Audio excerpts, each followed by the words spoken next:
We're the United States of America, for God's sake. The most powerful nation in the history, not in the world, in the history of the world. The history of the world. We can take care of both of these and still maintain our overall international defense. We're going to do everything in our power to find those who are still alive and set them free. Everything in our power. And I'm not going to go into the detail of that, but we're working like hell on it.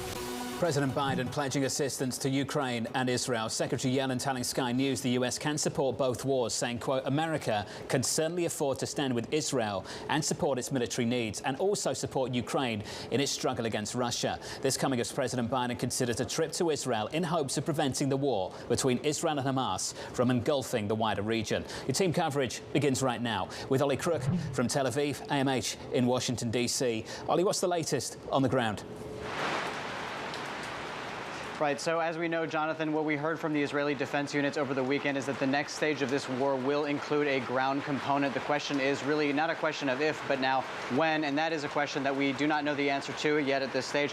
The main sort of focus for the military right now has been the aerial assault that has continued unrelentingly for the last week and that through the night and into today. And again, there's the question of aid, getting aid into there on the ground in Gaza, which is a very, very dire situation. But of course, there's also a tension that's splitting to the north, where there have been increased skirmishes with Lebanon. We understand that the Israeli government has now evacuated all of the civilians on the border with Lebanon 2 kilometers out. So this is the other question that we're watching. And of course, the U.S. response has been to send a second aircraft carrier unit into the region to, again, try to step up the deterrence a little bit more. AMH, we've had a weekend of intense diplomacy and now reports here at Bloomberg that maybe even the president might be making a visit.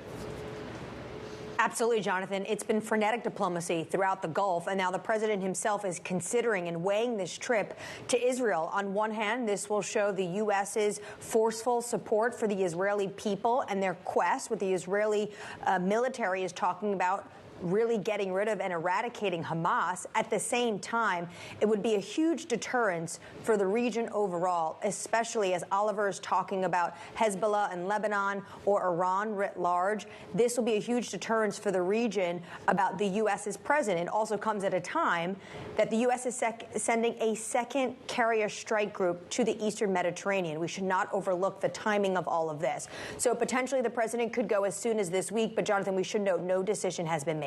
MH Jake Sullivan was talking about back channels between the United States and Iran. What came out of that?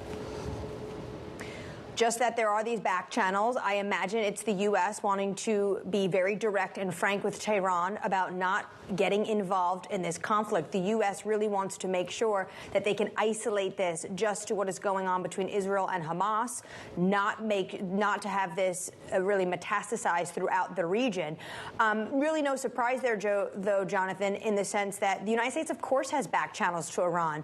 They are just on the heels of doing a hostage swap deal that unfroze that $6 billion in aid that has become one of these touchstones for the Biden administration, of that money that's sitting in the Qatari banks. They could do this through Qataris, they could do this through Omanis, they could do this through the Swiss. There's a number of ways they can have these back channels, and I imagine they are being very frank with Iran at this moment.